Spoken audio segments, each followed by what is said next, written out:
Thank you for coming to watch Dr. Smith's video today. We encourage you to hit the subscribe button and the alert button. That way you can get notifications when he uploads a new video. Thank you for coming today.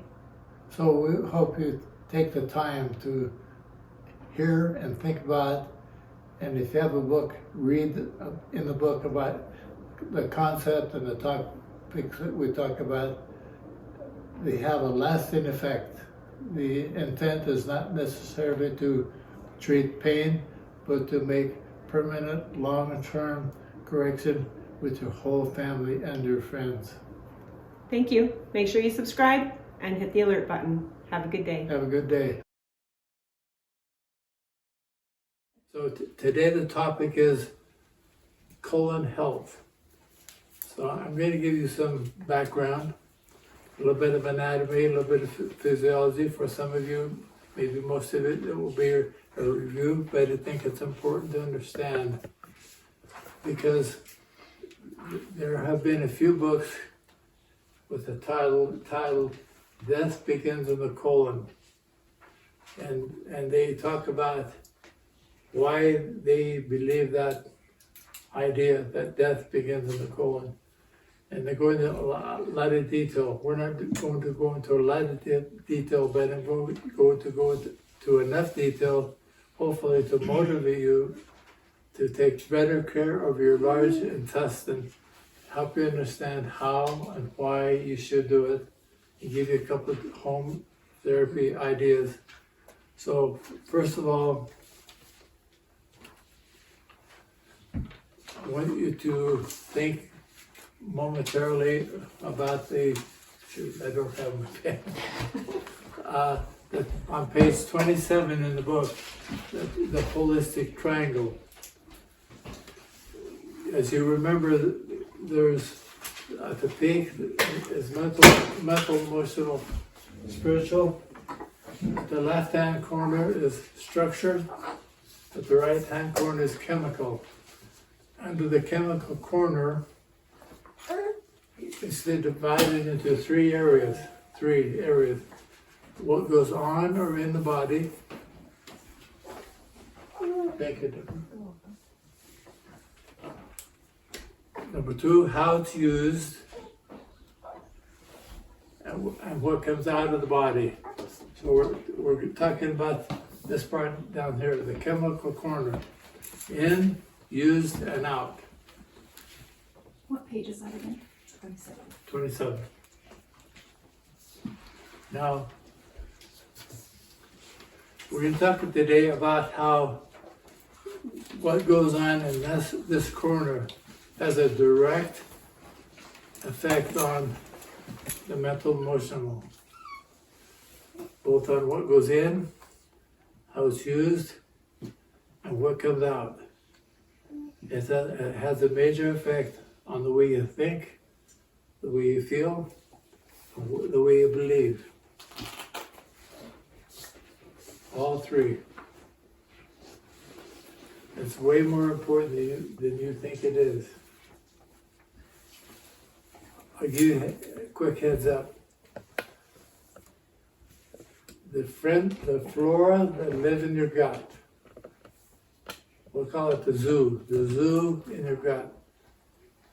It's called microbiome. It has a direct effect on the brain. If the culture or microorganisms that live in your gut are healthy, we call them friendly flora, they affect your brain because they want to eat good food. They eat whatever you eat. They want you to eat good food. If you have unfriendly flora, bad bacteria in the gut, they like junk food, and they will affect your brain to eat more junk.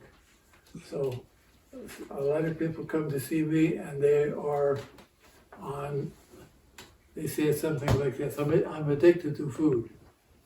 I say, what food? It's always bad. It's never addicted to good stuff. They're always feeding the bad flora. because the flora are ordering them to do certain things. Now, there's certain mental health therapists who in the last several years have discovered that concept that I just shared with you. So they won't do mental health care without first giving the patient time to clean out the gut and to get healthy flora in the gut. Because if they don't, then the mental therapy doesn't do as good, doesn't work. So that's just a quick heads up on that. Now let's go to the gut. When I say the gut, I'm talking about everything from the mouth all the way through to the rectum.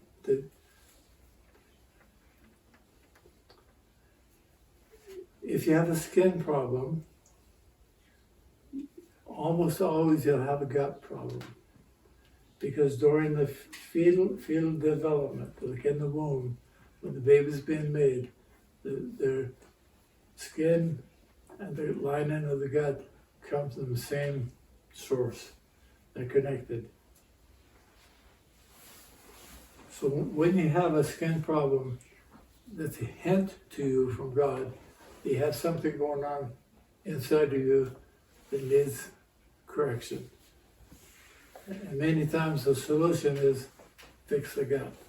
I know that people spend thousands of dollars on skin stuff to kind of fix bad skin, but the real solution is inside. Now, when you eat, obviously the food goes down into the stomach. The stomach is not a bag that you throw food in and acid breaks it up. The stomach is shaped kind of like the old powder horns that they used to keep dry powder, and it's like skinny and broad at the bottom and curved. It's divided into three main compartments, so different portions of the stomach do different things. It all works together, but it does different things. And the idea is to help stimulate digestion process along the lines of breaking the food down and nurturing the tissue. But where does that digestion start? In the mouth. If you put food in your mouth and swallow it quickly, then the enzymes that your body works very hard for does not have time and get a chance to mix with the food. That's why I recommend when you eat, if you can get into a really good habit, take a bite and lay your utensil down and don't pick it back up until you've chewed it up and swallowed it. If you do that, a lot of things will happen. Number one, you will eat less food. Number two, you'll get more value out of what you do eat. Number three, you'll lower the stress on all the rest of the gut. And your health will improve.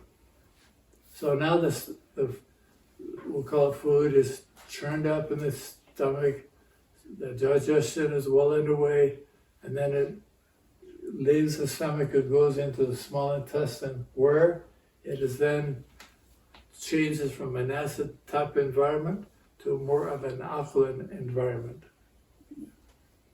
I'm going to pause right there and back up.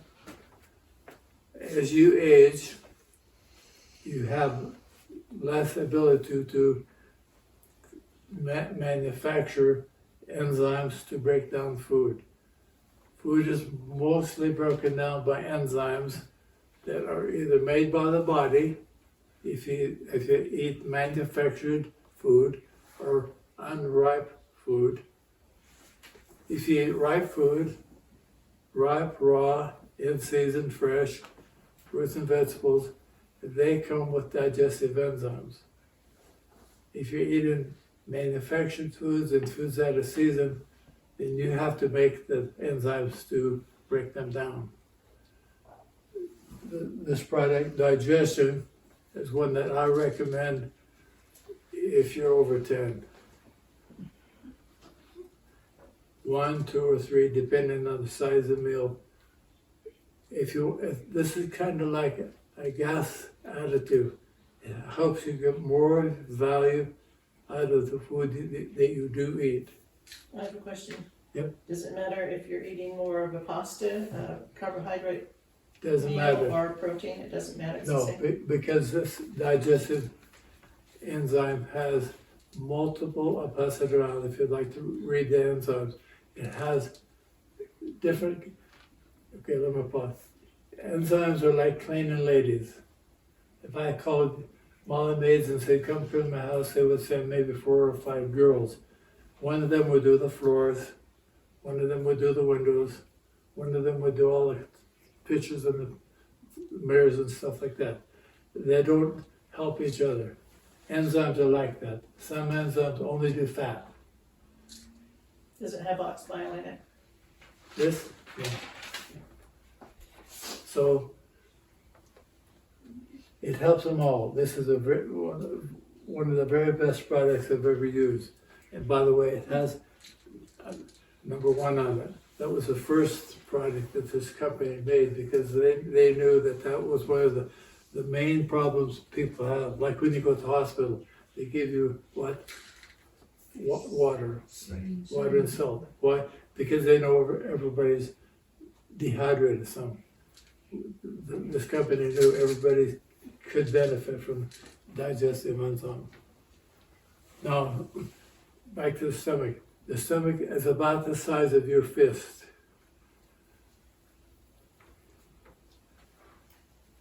If you eat more than that, it gets bigger. It can get way big.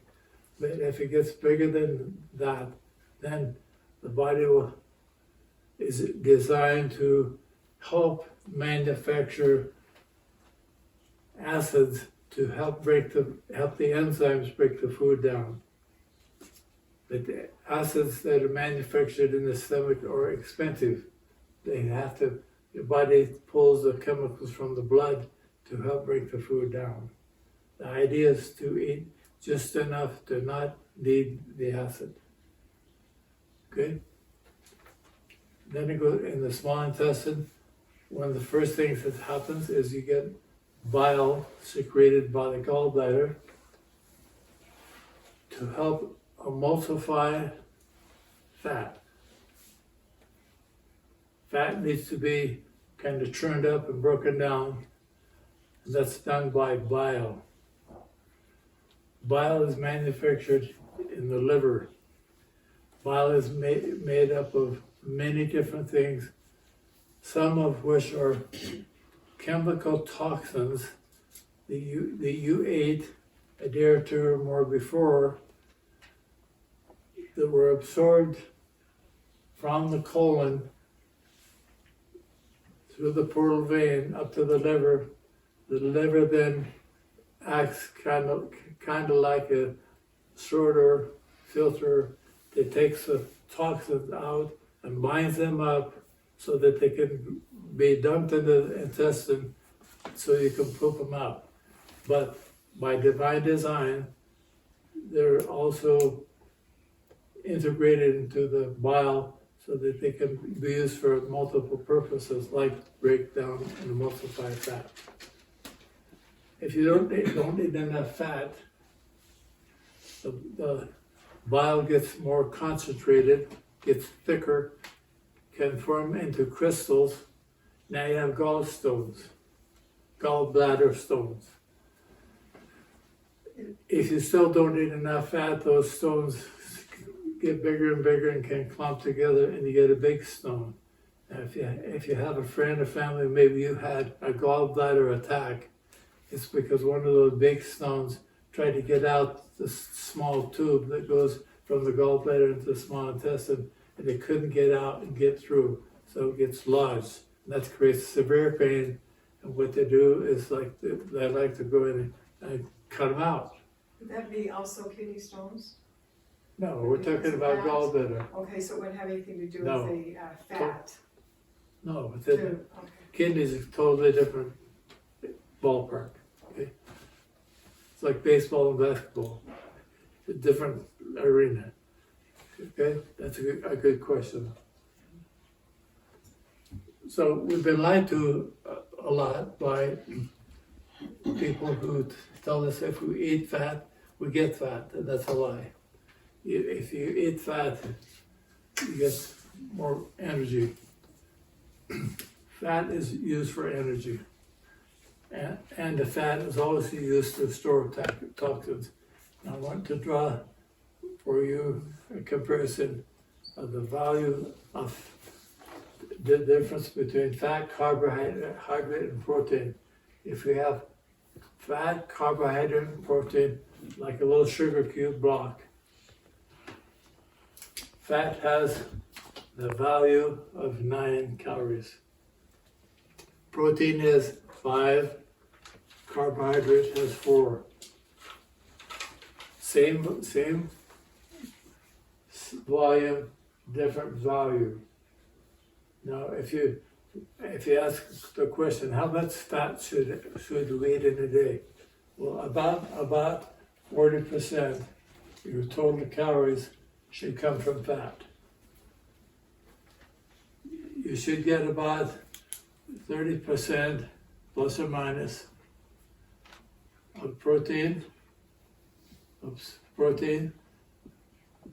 and that's about the same of carbohydrate.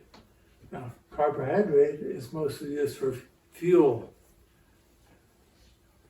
I had a patient in Colorado Springs who was kind of health food. I'll use the word nut. And she would come to me and say, I haven't had any sugar at all for 3 months. I say, well, I don't know how you did that. To me, it's impossible because there's carbohydrates and that's sugar in different forms. So with the word carbohydrate and sugar, you can think of as synonymous, even though not exactly the same. Carbohydrates break down into simple sugars. When they finally get broken down, the body can't tell if it came from a beet, a tomato, a carrot, an apple. When it gets broken down, it's all the same thing. So she said that, and I said, so have you lost weight? Oh yeah, I've lost a lot of weight. Well, she's starving to death. Okay, she didn't eat enough fat or protein.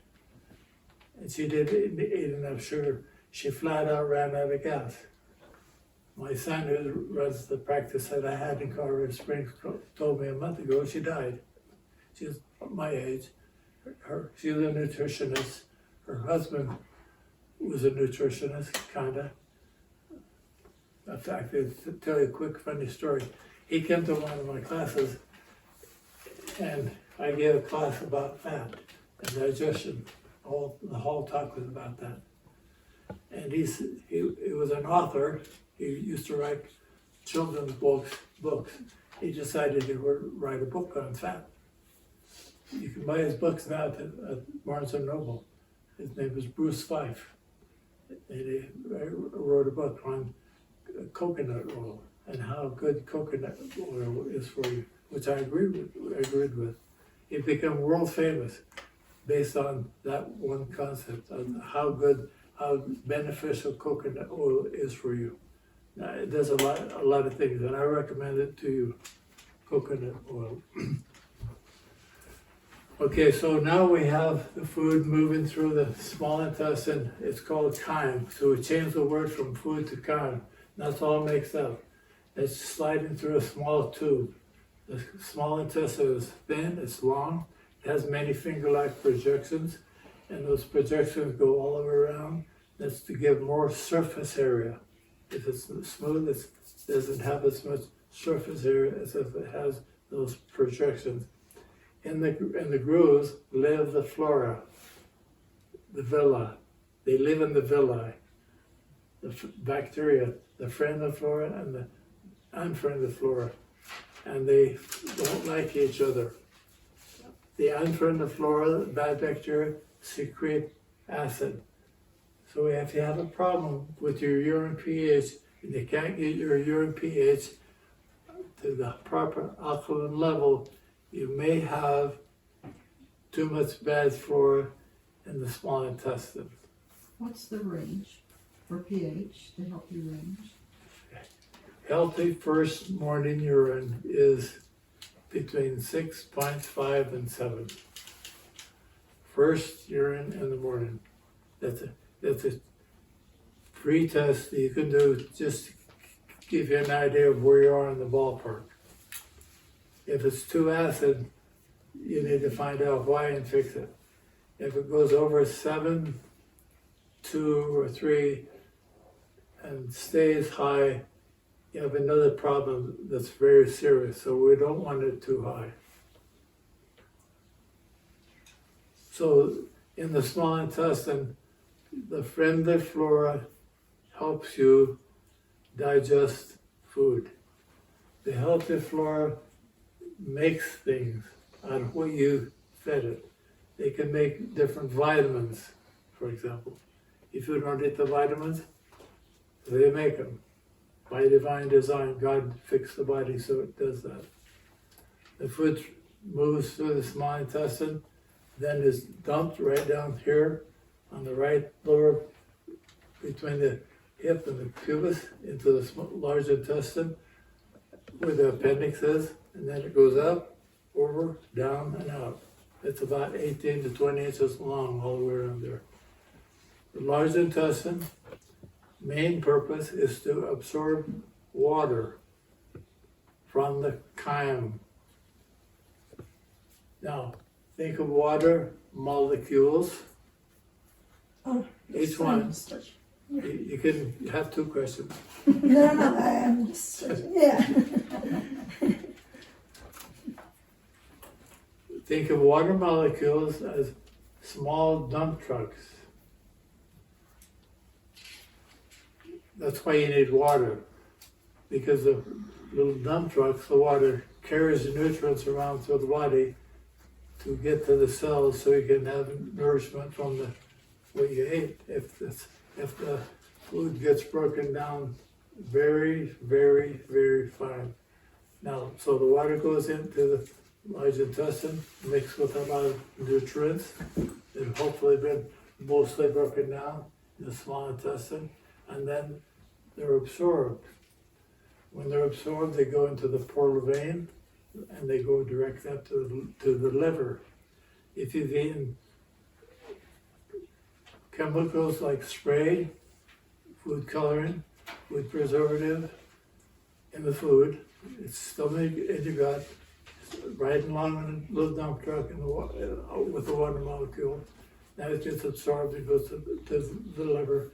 The liver says, throws it out, binds it up, makes bile out of it, and throws it back for this time, hopefully, get out of the body. Did that make sense? If you don't drink enough water, that's one of the causes of constipation. When you have constipation, you have less than adequate cleansing of the colon. Now, constipation does not always mean not going. Constipation could be going too much, too often, because if the colon gets toxic, it expands. The ascending colon can be that big and have a small hole through the middle where the water, like the chyme goes through. You don't get any value out of it. If it goes over on this side, you can have colitis. On the descending colon, that's mostly where colitis occurs, and it can be very small, so it just shoots through. So if you have more than 2 bowel movements a day, you probably have a problem with the colon. It's probably significant. A normal bowel will move about 1 time a day and do the whole thing. So it enlarges because there's compaction happening, and like hard compaction against the walls, and that only leaves the small tube for the extra, like the runny, go too often stuff to get through. That's correct. Years ago, I had in my clinic 2 colon therapy units. We did colon therapy on people to wash out the large intestine. We had one lady who lost 13 pounds in an hour when we did the colonic. Well, line us up for that one. Yeah. Where did it come from? Not from underarms. It was in her gut. And she said, let's do that again. Okay, so the colon has a tendency to become like unbrushed teeth. They get build up. We'll call it plaque-like material.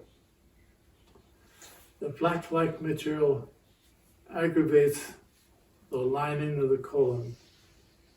So you can have colitis, which is aggravated. You can develop another problem called a polyp. That's where the inside the tube of the colon, a little mushroom-like growth comes in. If you have a colonoscopy and they found those, they snip them off.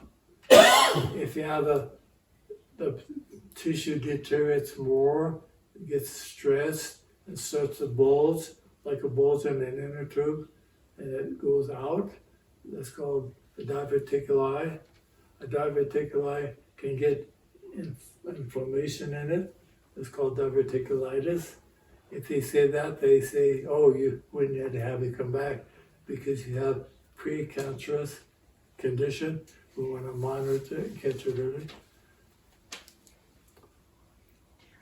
Those are a few things that can go wrong. Now, it's not all about diet. You can have colon problems because you have mental emotional problems. Now, who should I look at when I said that? All of us. We all have some.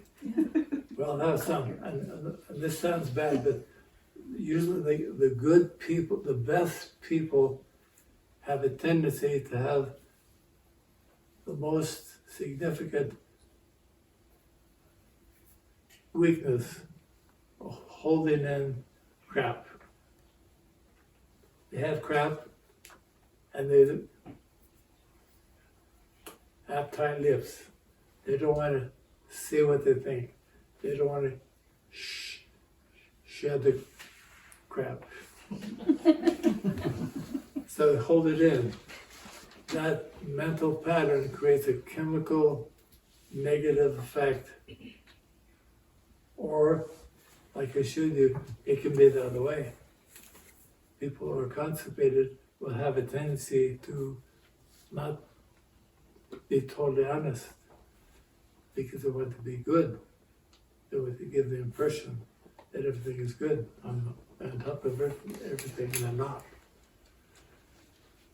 Now, there's a third factor that causes colon problems, and it's just as severe as the other two I mentioned. One is food, one is mental, the other is structural. The nerves that go to the colon emit out from the low back. If your posture is compromised when you sleep, sit, stand, it doesn't matter. You, in concept, modify the rheostat like a dimmer switch and to turn the energy flow up or down so you can get diarrhea because they have a pinched nerve. You can get constipation because they have a pinched nerve. You can go the dimmer switch goes both ways. I've had people who have had chiropractic care, sacral slide, and they say, I don't know what happened, but I got diarrhea. My response is, if you got it, you need it. You need it to clean out. How long is a bad length to go? Say if you have a bout of diarrhea and it lasts a week, a month, when should you become concerned? If I had diarrhea for more than 3 days, I would be very concerned. If you have it, maybe Because I'm full of it, right? If you call me and say I've had diarrhea for 1 or 2 or 3 days, my first question would be, did you change your diet? You may say, yes, I started doing something different with my diet. I would then say, then keep doing what you're doing until you get cleaned out. And there are many foods that God made for us that help by design clean us out. The idea is to stay clean, so when you eat those foods, like prunes, like cherries, you don't get diarrhea.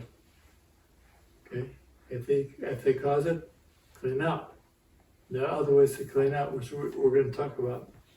Now, so all this stuff goes to the liver, and the liver, again, cleans out the toxins. We have enough problems in our society with mental, emotional crap, I think that's called fake news, and posture that's bad, and food that's contaminated.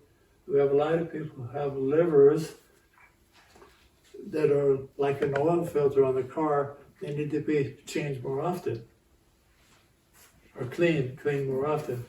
And so one of the recommendations that I make is to do what I learned years ago, to do a coffee enema. When we do the coffee enema properly, you clean out the liver and the gallbladder a lot. And what I use to help clean out the liver, what I use to determine if we need that done, is to look underneath the tongue, and you could do the same thing. I took a picture of a lady this morning, I had her hold her tongue up and took a picture so she could see under her tongue the veins. Those are instructions if you need them or want them on one method of doing a coffee enema. I'll talk about that a little more in a minute. So back to the tongue, you look underneath the tongue. If you see discoloration like purple veins on the bottom of the tongue, it's an indication that there's probably some colon, bowel, liver toxicity. If it's minor, I recommend occasional coffee enema. If those veins are protruding, like bulging out, if they show a lot more purple, then more often. If the branch like purple branches on a tree, even more often. Now, you wonder, well, why haven't we learned about that in health class? Well, because they don't want you to be healthy. The government wants you to die before you get on Social Security and Medicare. Just so you know. Do we have enough? So when the question is asked, how often should I do a coffee enema? I say it depends on your problem and your need and your desire to be healthy. A lot of people don't want to do it. They refuse to do it. But I'll tell you this, it always helps. I could spend a lot of time talking to you about patients that I've had in the past that were dying with cancer, major problems, and they swear that was the key to their recovery, was to clean the liver. Now, when you clean the liver by doing the coffee enema, you also get some cleansing of the bowel. So it's kind of a double value for the process. If you do it like I've instructed on the handout, it takes less than an hour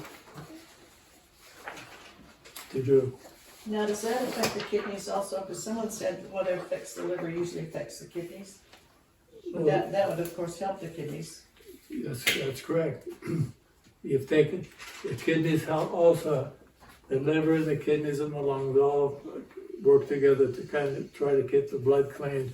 And the cleaner the blood, the less the kidneys have to work. The cleaner the blood, the less the lungs have to work. And when you are low on water, you have created an overload for the kidneys and the lungs and the colon. Being dehydrated or partially dehydrated is a very significant problem. In fact, there are people who say if you're 5% deficient on water, you're 45% deficient mentally. Now you know the problem. Instead of like, we'll just you're go on, tired, right? Pardon? Is it automatically you're tired if your lungs aren't working to their full capacity? You feel tired? According to science, the lungs should eliminate about 70% of the toxin, 70 to 75%. Most people don't do that because first of all, the ribs are stuck, and they don't think about breathing. They don't do breathing exercises, and people have had COVID. They don't breathe like they should. And by the way, if you've had COVID or you have any kind of a concern about your lungs, practice breathing out. Try to create a vacuum.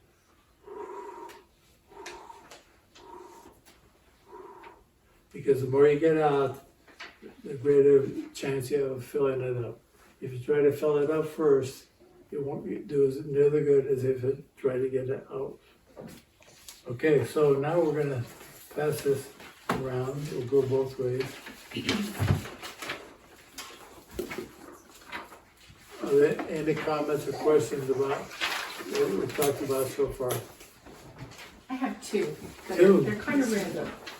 But as you were talking about, if you, like when people have gone on a no sugar diet and they've lost weight dramatically, from my own experience, like a couple of people that I know that have done it, they tend to look like a deflated ball. Like they've lost all muscle and everything. They look saggy as opposed to healthy. Is that because you said they're starving, so they're losing their muscle mass? Is that?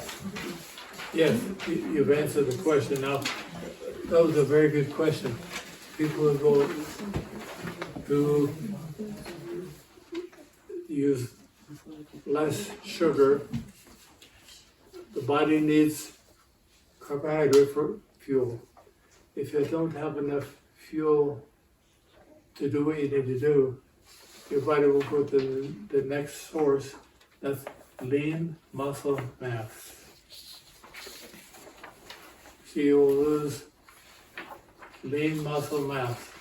When you lose lean muscle mass, you will be less energetic, you will burn less calories when you sleep. That's why when you use a T-zone, if you just do stand up and let it do all the work, that helps to strengthen all the muscles. You get more lean muscle mass, which helps you have more energy and burn more calories. If you're low on water and you get low on sugar and you have the body's in trouble with already lean shortage of lean muscles, now it can't burn the fat because you need water to burn fat, so you get sick. You go to bed. Okay. Colon health starting now. Would you like to read for us? Sure. Number 1, true or false? Slow death can begin in the colon. True.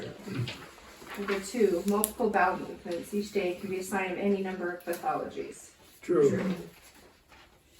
3, eating rapidly, completing a meal in under 10 minutes, actually stimulates the gut to work faster. False. How long should it take you to eat? 20 minutes. Number 4. Symbiosis is a word that describes the joint effort of living entities to assist each other. True. So when we talk about friendly flora, that's a symbiotic relationship because you're feeding them and they're helping you to digest your food and they're making nutrients from what you fed them that you're deficient in. That's a symbiotic relationship.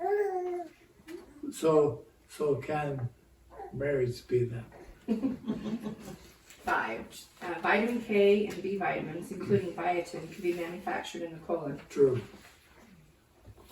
6. Gut bacteria can produce hundreds of neurochemicals that the brain uses to regulate basic mental processes. True. That's why when I gave this arrow up here, that the chemistry affects the brain in more ways than you can imagine. There are lots of things that happen in the liver and the gut that we never even have learned about yet. 7. Posture has very little to do with the general condition of the colon. Suppressed negative emotions, example, holding in crap, can contribute to chronic constipation. So what's the word you use when you have crap? That's a good one. Let's stick with that one. Oh, shiz. My brother can't have one brother, and he swears a lot, unfortunately. And he said to me, some words are just plain therapeutic. It's true. I used to say you couldn't grow up on a farm and not swear, supposedly. Especially to have cattle, right? Sheep. Sheep. Sheep are working. My dear mother taught me how to swear. I've heard people say I do this because I get all the crap out of them.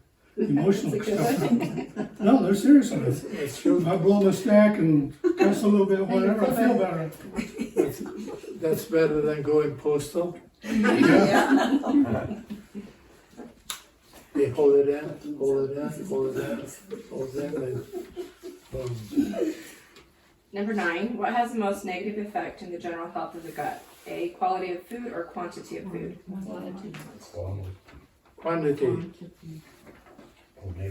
B, quantity. Let me give you an example of why I say that. Because in many primitive, underdeveloped countries, we have a huge population of millions of people who have no tooth decay, no Alzheimer's, no arthritis, no cancer. What are they eating? Very little. Bugs, Raw foods, roots, fresh. And a lot of ash to give them minerals. a lot of foods that you and I would probably never eat. And we here in America that have Wendy's and McDonald's and Chick-fil-A and all this stuff and manufactured foods that you buy in boxes and cans that have an infinite storage life. We're the ones that are sick because we eat too much of it. Quantity is always the issue. Now Deborah's been helping us here with a live blood analysis.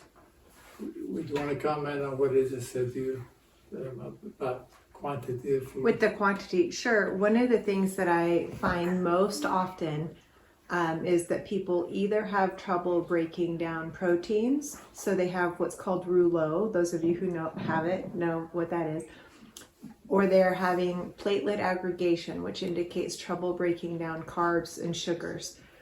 And one of my primary recommendations for the proteins is eat smaller portions of protein at each sitting, 3 ounces or less. And that alone, the smaller quantity, will help clear up the rouleau.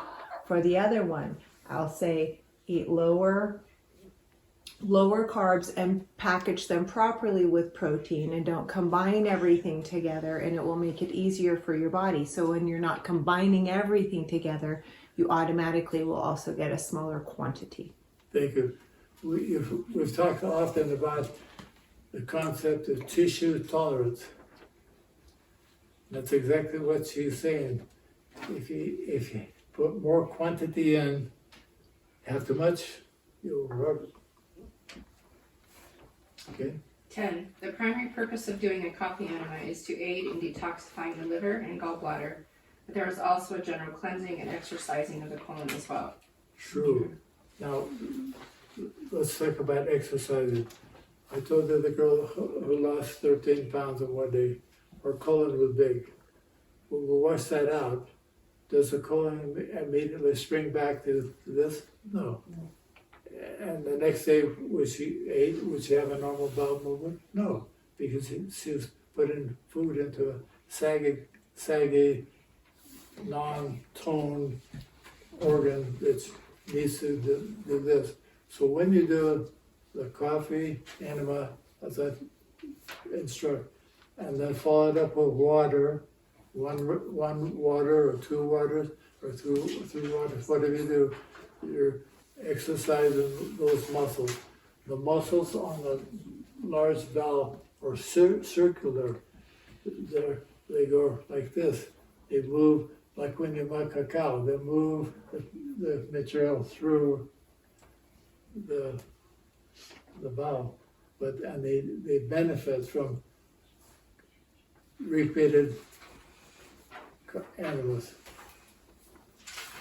Number 11, fresh, ripe, in-season fruits and vegetables by divine design facilitate both cleansing and strengthening organs and systems. True. Now, keep in mind, by divine design, different fruits clean different organs. Different vegetables strengthen different systems and organs. Not just one, usually 2 or 3 or 4 or 5, a major effect. So when you do a seasonal menu at home, and get over the course of a year, you change the menu at home. If you wanted to be anal about it, you would have 4 menus: spring, summer, fall, and winter. And you would you'd be like a restaurant. If you ate at our home in the summer, this is what you get. If you ate at our home in the winter, this is what you get. Most housewives have one, like Perkins or any of the other restaurants, they have one menu. They use it all year.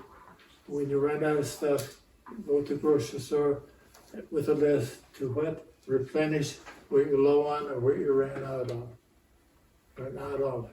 So think more seasonal when you're preparing the food, knowing that you're by nature cleansing different organs, different times of the year, based upon the whole raw foods.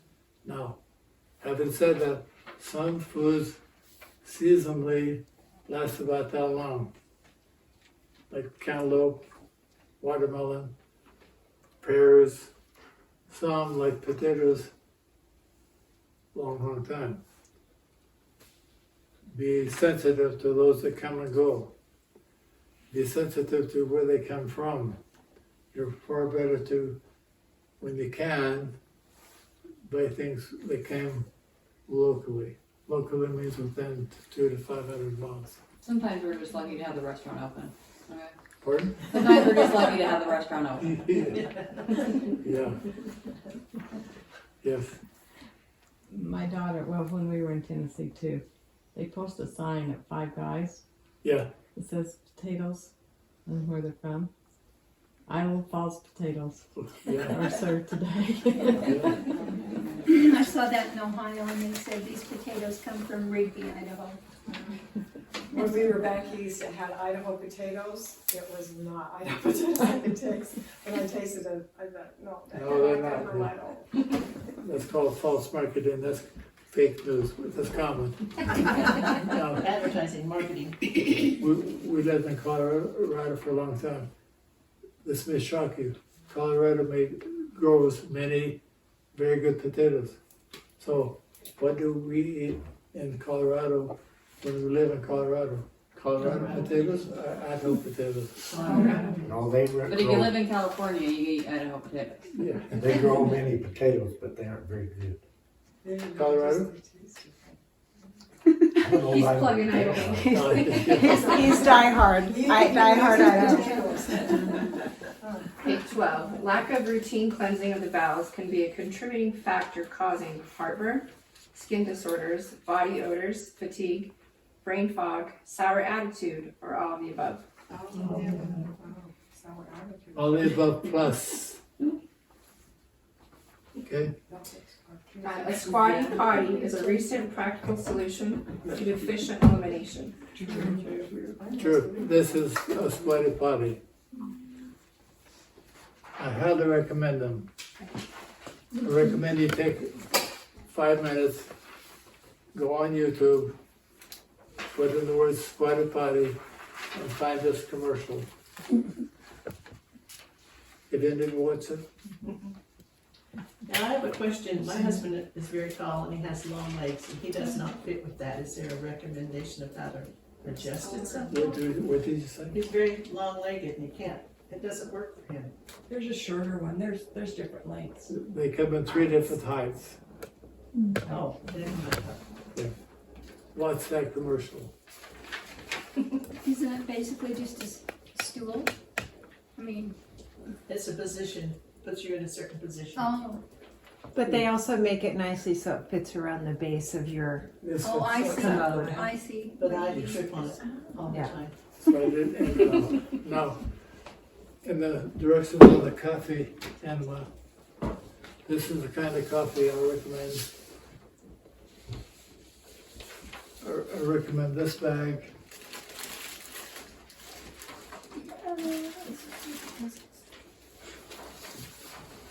You can go online, again on YouTube, and you can look up how to do a coffee enema. And there are many, many weird people that tell you weird methods of doing it. A lot of them are not true. You don't need to hold it 15 minutes. The people I learned it from were medical doctors who use coffee enema to help them correct cancer so they wouldn't have to do a colostomy because the surgeon didn't want to have done to him what he'd been doing to others. He said, we need to save my bowel. And so he did coffee enema, recovered. That's who I learned from many years ago. There are different ways to get my coffee. This is by far the most convenient. Any questions on what we're talking about? I'm just grateful that you said that because if I don't hold it for more than 15 minutes, I think, am I just wasting my time?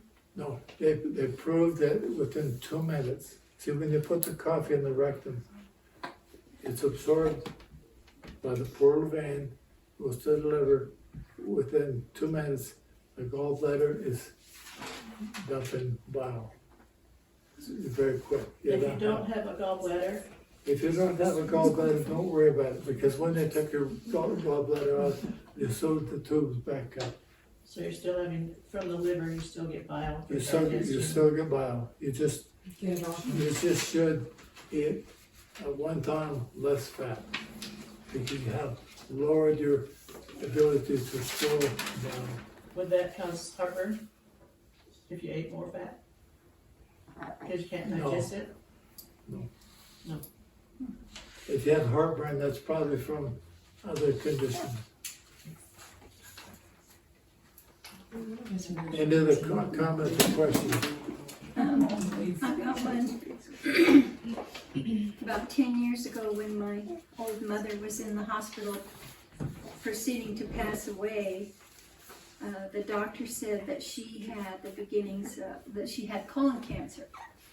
And I said, oh, does that make me a risk for it? And he said to me, if you live long enough, you'll get it.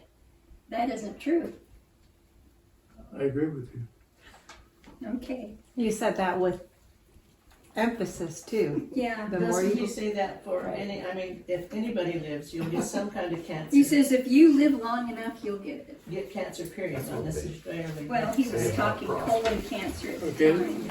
Okay, No, let me tell you, none of the things that you're told about normal, like our doctor said that was a normal thing to occur, same with prostate. It's normal for men to get prostate problems. It's normal for women to have osteoporosis. In your mind, think of the word normal. That's a lie. The word is common. Common means a lot of people are living bad lives, A lot of people do a lot of things bad, a lot of things, they're not living it by divine design, and so they get rewarded for violating laws. Normal health is to live like in the book. You read my book, talks about the candle, the flame on the candle, like the baby, has a bright flame. That flame can burn 100 years and will quickly go out. You can die healthy. So you have permission and encouragement to try to live your life so you can die healthy at home. This could be quick, easy, and cheap. More comfortable. Yes. Thank you for your comments and questions for coming today.